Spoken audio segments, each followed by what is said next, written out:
Welcome to the Influency Podcast. I'm Hadar, and this is episode number 88. And today I'll be answering your questions.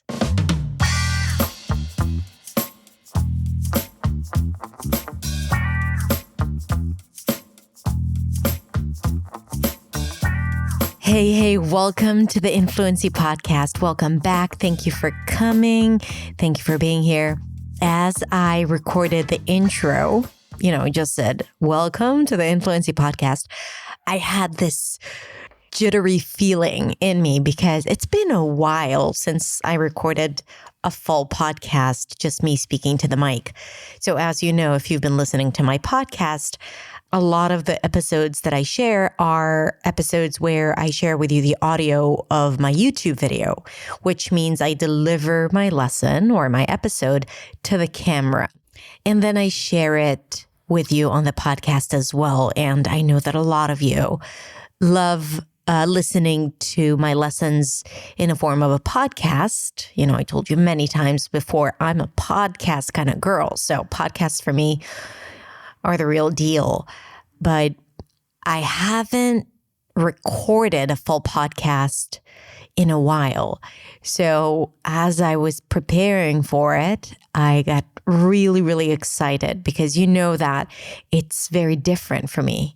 When I just speak to the mic directly to you, it feels a lot more intimate than when I record the video and then it goes to the editor and then I watch it like 5 times.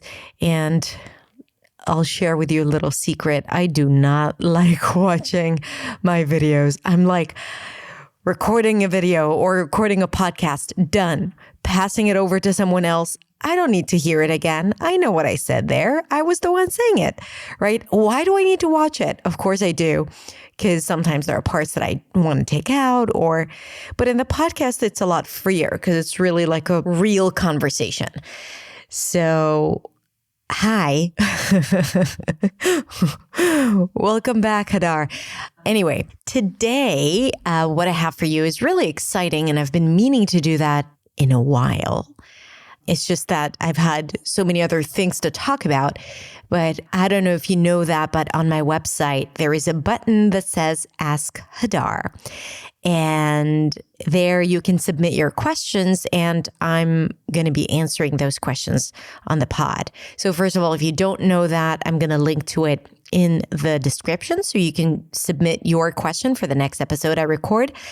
And I'm apologizing here for all of you who have submitted it in the past and haven't gotten an answer yet. Now, we've been getting a lot of questions, so I'm going to just select a few, and it's just going to be around different topics. If I didn't pick your question right now, it does not mean it wasn't a good question. It's just that I'm trying to cover all areas of English because there are a lot of them. And I'm hoping that, the questions that people ask will resonate with you as well, because, it's so funny to see how we're all in the same boat. And a lot of things that bother certain people are the things that bother you too. And it's good to see first that you're not alone. And second, to hear people discussing it, or me now here on the podcast, and then to get answers to your unasked questions. Maybe you didn't even think about this as a problem, or maybe you didn't think about the fact that you have a question, but hearing me answering the question would be like, oh, yeah, same for me. I relate to that too. Great. So I always encourage people to ask questions because it's not just for them to get answers. It really is about helping others get their answers too. So it's just a heroic act to ask questions. Think about it. Another reason why I'm super excited about recording this today is because, and that's so not related to English, it's a Saturday night and it's so quiet in my studio because I have a beautiful studio in Tel Aviv. But the thing is that the street is so noisy and people keep shouting downstairs during the day, which makes it very hard to record a podcast. And for those of you who listen closely to my videos, you might hear some people shouting every now and then in the background. That's because that's where my studio is located. So on a Saturday night, it gets really quiet. And I've been at home all day. I rested. And I didn't have to put the girls to bed, which is an extra bonus because I came here to the studio. I love putting them to bed. But if I don't have to, and I've spent the entire day with them, then sometimes it's nice. And I get to record and talk to you instead. Okay. Just a little bit of the behind the scenes of everything that's happening here. Okay, let's just move on to the first question, because if I keep talking, we'll get to the 30-minute mark without me answering one question. And how will I be helping you if that's the case? The first question is from Wei Zeng, and she's asking, my problem is I can't use he or she and his or her correctly without thinking in speaking. It sounds silly. Like I was talking about my daughter and I kept using he until my daughter reminded me she, not he. She's just 6 years old. Could you give me some suggestion or design drill to improve it? By the way, I love that you're asking for a design drill because it means that you know me very well. And you know that this is going to be my suggestion, right? I like the video about the R boot camp. Yes, which is what I do in the R boot camp. Wait, this is very true because one of the ways to overcome those challenges is to create some sort of repetition. And you already know this, right? Because between you and me, it's not that you don't get it, right? It's not that you don't get when you need to use he and when you need to use she. And when it comes to such confusions, and it usually happens with words, like maybe two words that you keep confusing, like in this example, or tenses, right? You keep using a certain tense, even though you know, or if you had the time to write it properly, you would know what's the correct way to write it, right? So we have issues with tenses. We have issues with words. We also have issues with sounds, right? Like I know it's a Z sound, but I keep making an S. Or I know it's supposed to be but I keep pronouncing it as L. So, it's not that we don't get it. No, it's not that it's so difficult and challenging to understand. For the most part, all your challenges have nothing to do with you cognitively understanding it, unless it's conditionals. But sometimes it's just understanding it on the paper, sort of, right? And then you need to implement it, and that's the hard part. And this is where most people stop. They just think about it and they're aware of it, but they just expect themselves to behave differently without changing something physically. Because language is physical. It comes out of your mouth, and to produce it, your mouth needs to have a certain shape and form to release or to express or to execute what you have in mind.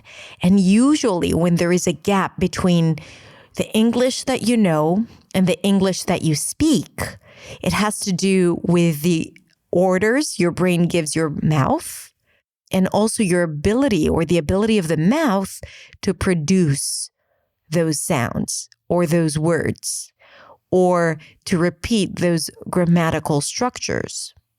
Now, I'm going to record a podcast soon about habits and speaking habits.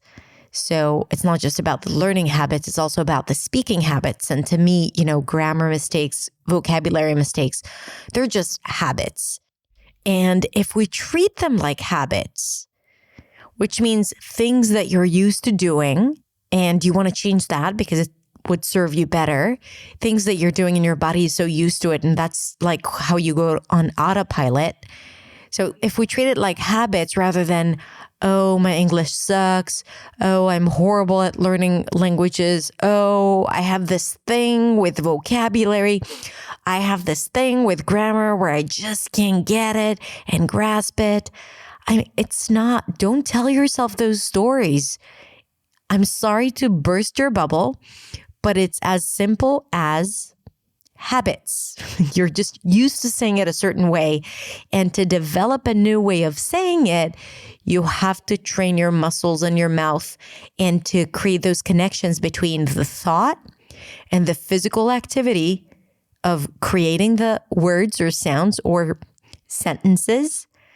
So you have to kind of like rewire your brain to be able to produce the new outcome.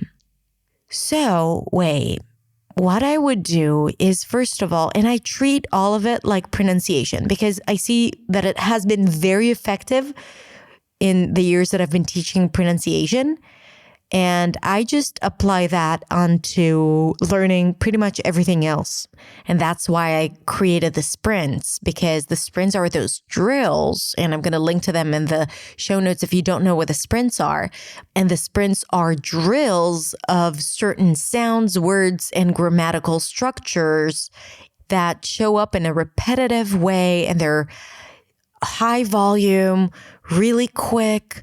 So it gets you to literally train your mouth to say things differently. And simply by this repetition, you get it, or at least your subconscious part of the brain gets it, which is what we want. Because, logically you get it, but obviously that's not enough, right? Because you can't give that order to your brain to retrieve that word or sound on command. So these repetitions really help you allow these things to become more available.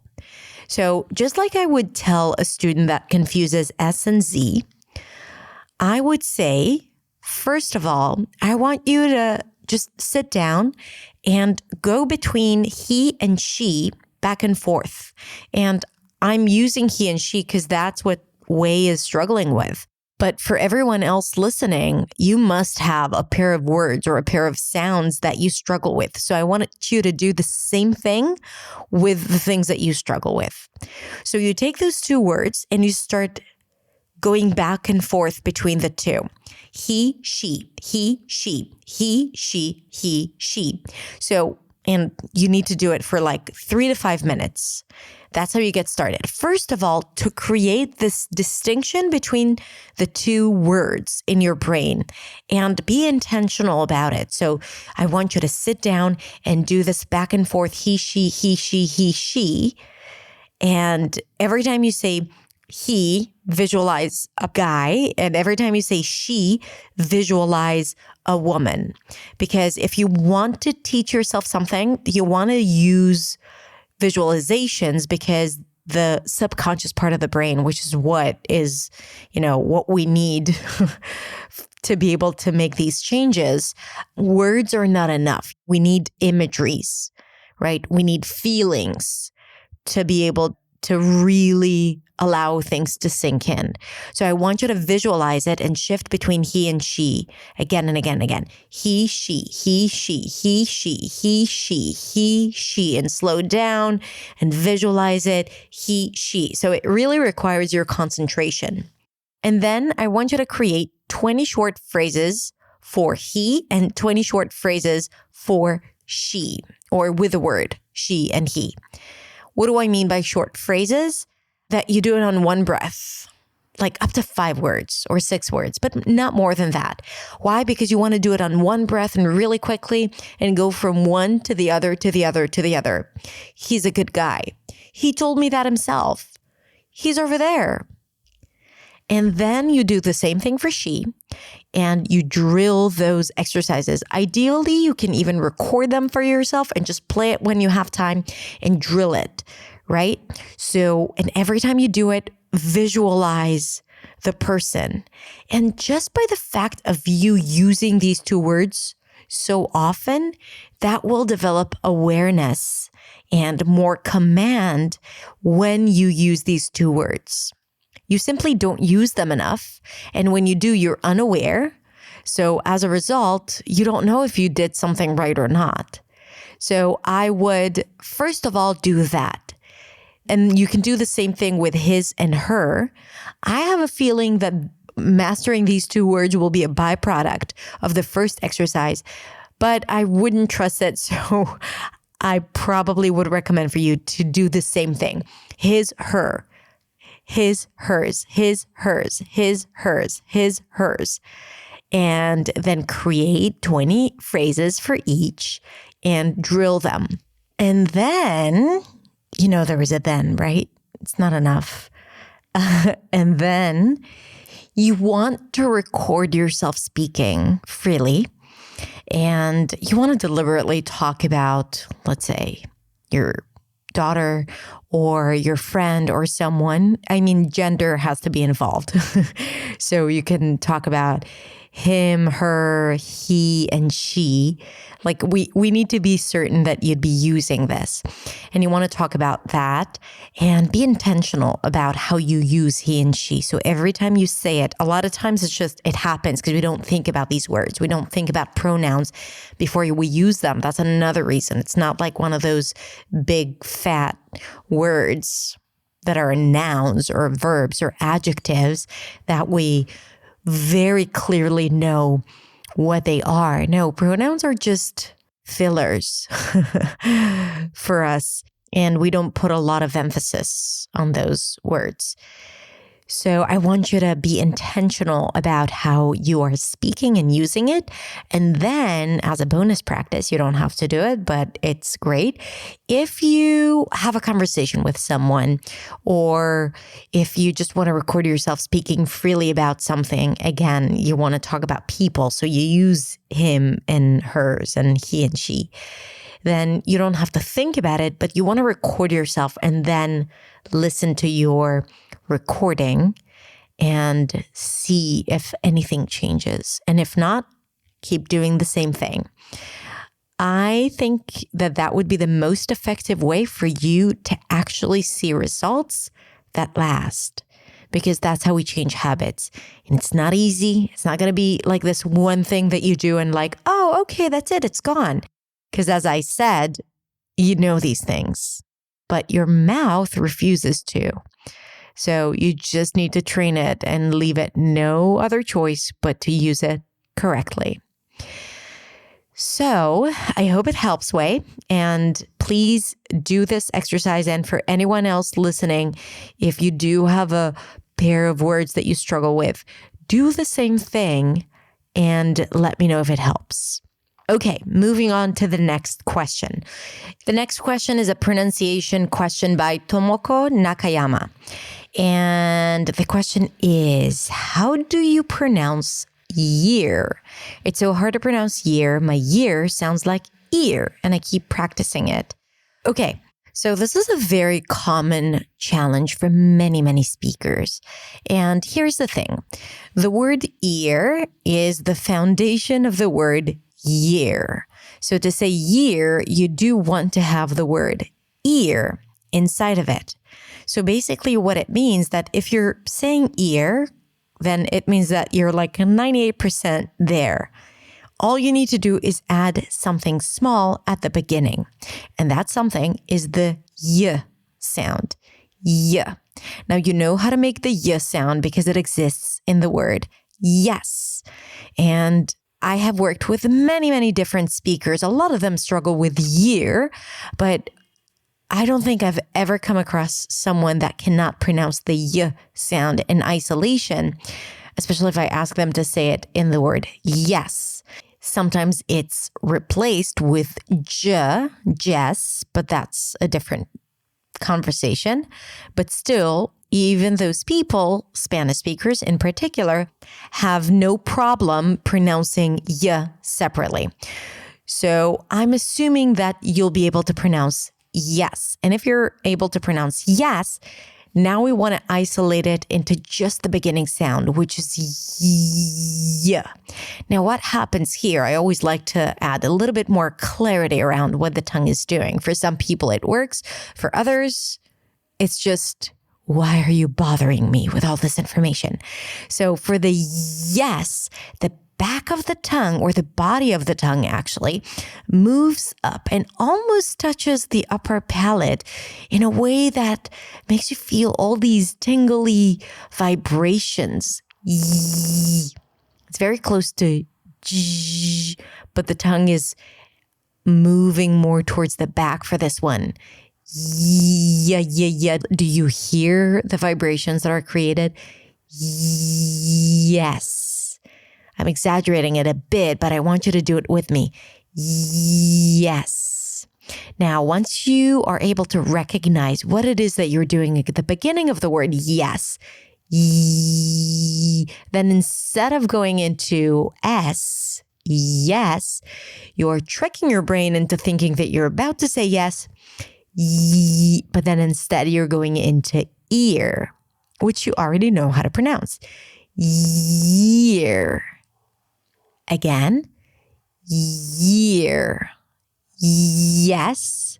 Yeah. Identifying what your tongue is doing, focusing on the fact that this is the sound that you're pronouncing right now. Year. Year. Now, the reason why it's tricky is because the y sound, or let me rephrase that, the tongue for the y sound and the tongue for the E sound is positioned in the same position. So then you're asking yourself, what's the difference? And the tongue wants to take the shortcut and just make an E sound, ear, instead of year, right? You're just trying to be efficient. But the thing is that for the y, there is that extra push, extra movement almost that creates the y sound. But then you don't want to move it anywhere because you want to keep the tongue in the same position for the E, year. Same thing with the word yeast, right? Yeast, the thing you put inside the bread so it can rise, the dough can rise. Yeast versus east, right? And then there is a glottal stop at the beginning, usually east. And here, yeast. And again, as with everything, you want to practice it and to repeat it again and again and again. So if you struggle with it and you were able to do it here right now with me, I want you to do it again and again and again, like 20, 30, 40 times, and then to use it in context. This year was the best year ever. The year of my life. I'm 3 years old. A very smart and profound sentence that I just said here. Okay? You want to come up with all these different phrases using year correctly. Using year with a y sound. Okay, good. So practice it and let's move on to the next question. This question is from Nejla, and I hope I'm pronouncing it correctly. Just so you know, in the Ask Hadar section on my website, you can upload a recording, and then I will play your audio recording on the pod. And it's also a great opportunity for you to share with me the pronunciation of your name, because sometimes it's hard to guess it from the spelling, as you probably know. But if you say it to me once, I will totally get it. So Nejla is asking, I'm struggling to learn English even though I live in the US. I do not know how I can fix it. Also, I have a dream about going back to college to get a degree. I'm from Turkey and living in Seattle for about 5 years. I went to ESL class, but I could not finish because I start work and change my schedule. Now I have more time to study, but I cannot concentrate on it. Please tell me how I can write and speak clearly in English. I love to watch your YouTube videos. Okay, thank you so much, and thank you for the great question. And I'm going to be a little hard on you at first, and then I'm going to give you a lot of love. If you want to change and improve, then you got to make time for it. I know you're busy, And I know that you have a lot of plans and a lot of things that you need to do. But if you want to change your English, if you want to improve it, you have to take responsibility for it. And you have to understand that you need to create time for it. You know it. Practice is important. Learning is important.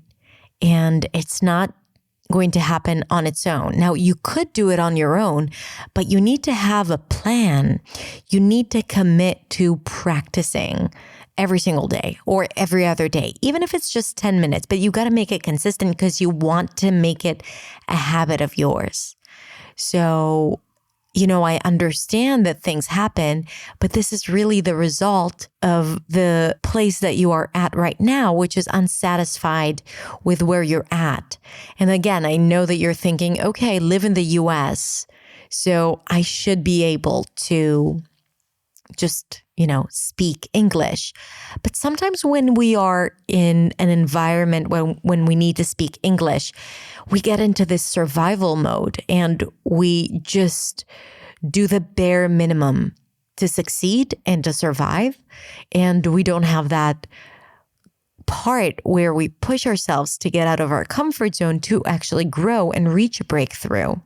We don't intentionally use the things that are hard for us. So we always go for the comfortable place, using the words that we already know, using the sounds that we already know, just trying to get by. And this is why it doesn't matter if you live in the US for 5 years or 20 years.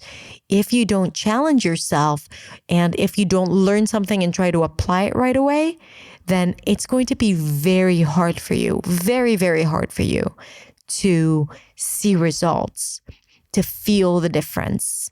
And when it comes to learning, you have to be committed, right? You have to make that commitment to say, I'm going to do it, to keep your word. So you actually do what you say you're going to do. And you have to take responsibility to be like, I'm unhappy with where I'm at right now on my journey. What do I need to change in the way I go about it to see different results in my life? So that means to clear out space and to do the work, whether it's to find a school that fits your needs or to find someone who is willing to practice with you or to create a daily practice routine where you know exactly what you're going to do and you plan it out properly. And I actually have a few podcast episodes and videos about how to practice on your own and how to plan your practice and how to know what to focus on. I'm going to link everything in the show notes so you can take charge and start doing things as of today without paying even one single dollar, And it's all a question of commitment and being responsible to the results that you want to see in your life. Another thing that I'm going to tell you is that, if you want to go back to college, don't wait until your English is good enough to go to college. Go to college to improve your English. Go to college to pursue your passion and to do something that you love. And along the way, you will challenge yourself. You will go out of your comfort zone. And that alone will push you to use English more and to put everything that you know into practice and to see massive improvement. But by the fact that you're waiting for your English to get better, you're not only preventing yourself from something that you're passionate about, which is education, but you're also preventing yourself from the one thing that is really going to help you thrive and improve. So just make a decision to do it. Know that this is really what's going to make the difference. It's going to be challenging. You might get stuck. You might not understand everything, but that is what you need. That's what you need. Don't be afraid. And if people have issues with that, you tell them, listen, buddy, you haven't had the life that I have. So I am doing things my own way and I have my own pace. And that's it. I don't owe you anything. Not correct English, not anything. I do my thing, right? This is what you don't have to say it out loud to them. They might not appreciate it as they should, but it's something that you can say to yourself. Because the reason why you wouldn't do it is because you might be thinking to yourself, oh, people are going to think that I'm not enough to go to college. And people might be thinking, who does she think she is going to college without having proper English? So all of that is BS and it's all in your head. So don't let it stop you from doing what you want and doing the things that would actually get you to where you want to be and get you passionate about it. Get you motivated about it, excited about it. I mean, why do we need English to begin with? To do things that we're excited about. Let's not make English boring. Let's make it fun and challenging and exciting and inspiring. Because what's the point? We don't learn English for the sake of learning English. We don't learn English for the sake of becoming fluent and sounding like a native. That's not really the end result. And if you're saying to yourself, this is why I want to learn English, ask yourself again, if no one else but you spoke English, would you still want to speak like a native? Probably not. So the reason is for you to be able to get what you want in life and to use it as a tool to improve your circumstances and the opportunities that you get. And then you can change your life. So English is not just English. It's not just another language. It's an opportunity for you to be a better person and to develop yourself and to love yourself. So when we remember that that's really the cause, we understand what is the price we're paying when we don't do the things we know we need to do, when we don't challenge ourselves, and when we just think about improving English, but we never take action. The price is high, and it has nothing to do with English. It has everything to do with who you are, your reality, the people around you, and how you think about yourself and how you feel about yourself. Nejla, I hope this was helpful, even though I didn't give you practical advice.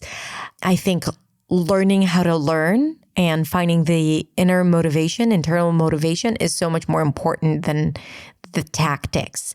I got a bunch of those too. I'm going to link to all of that in the show notes. But today I wanted to talk about something that is more important, which is taking responsibility, being committed, doing what you say you're going to do, and pushing yourself and understanding why you do what you do so you can be excited about it and passionate about it.